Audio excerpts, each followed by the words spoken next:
ایک بات ذہن میں رکھ لیں کہ یہ ہو نہیں سکتا کہ انسان پر مشکلات نہ آئیں۔ بہرحال مشکلات آئیں گی، یہ اچھوں پر بھی آتی ہے اور بروں پر بھی آتی ہے۔ صرف اتنا فرق ہوتا ہے کہ اچھوں پر آزمائش کے لیے آتی ہے اور میرے جیسے گناہگاروں کے لیے بعضوں کا سزا بن کے آتی ہے۔ بہرحال آزمائش آتی ہے، دکھ تکلیف بیماری مصائب پریشانیاں یہ انسان کے ساتھ ساتھ چلتی ہیں۔ اب ہوتا یہ ہے کہ ہم مختلف قسم کے رویے آزمائش کے وقت ان کا ہم اظہار کرتے ہیں، ہماری مختلف حالتیں ہو جاتی ہیں جب آزمائش آتی ہے۔ صرف سمجھنے کی بات یہ ہے کہ آزمائش تو بہرحال آئے گی، تو ہم نے کرنا کیا ہے؟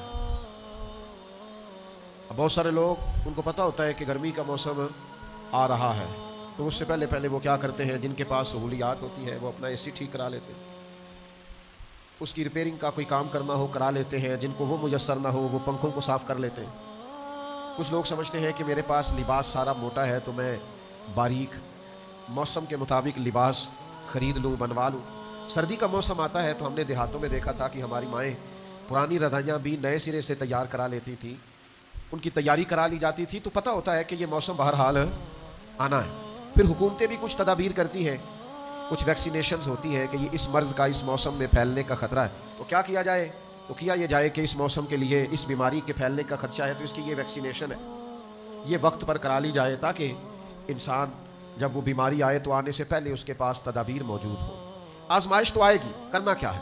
سب سے پہلی بات یہ ہے کہ جب انسان پر آزمائش آئے تو اسے اپنے آپ کو کنٹرول کرنا ہے، واویلا نہیں کرنا، شور نہیں کرنا، ہاتھ پیر نہیں پھولنے چاہیے، بہت زیادہ انزائٹی ڈپریشن اسے نہیں ہونا چاہیے، اسے اپنے آپ کو کنٹرول کرنا چاہیے۔ باقی جو لوگ مدد کے لیے آئیں گے وہ بعد میں پہنچیں گے، جو ڈاکٹر اس کے پاس آئے گا اس کو بھی فون جائے گا، وہ تیاری کرے گا، وہ نکلے گا، گاڑی نکالے گا، آنے میں ٹائم لگے گا۔ اس کے پاس اگر ریسکیو والی ٹیمیں آئیں گی تو وہ بھی ٹائم، سب سے پہلے اسے ذہنی طور پر مشکل کے آتے ہی اسے یہ دیکھنا چاہیے کہ میرا اپنا کنٹرول لیول کس طرح کا ہے۔ اسے اپنے آپ کو بہت اعتماد میں رکھنا ہے، تحمل میں رکھنا۔ مشکل آ گئی ہے، اب یہ فوراً نہیں جائے گی۔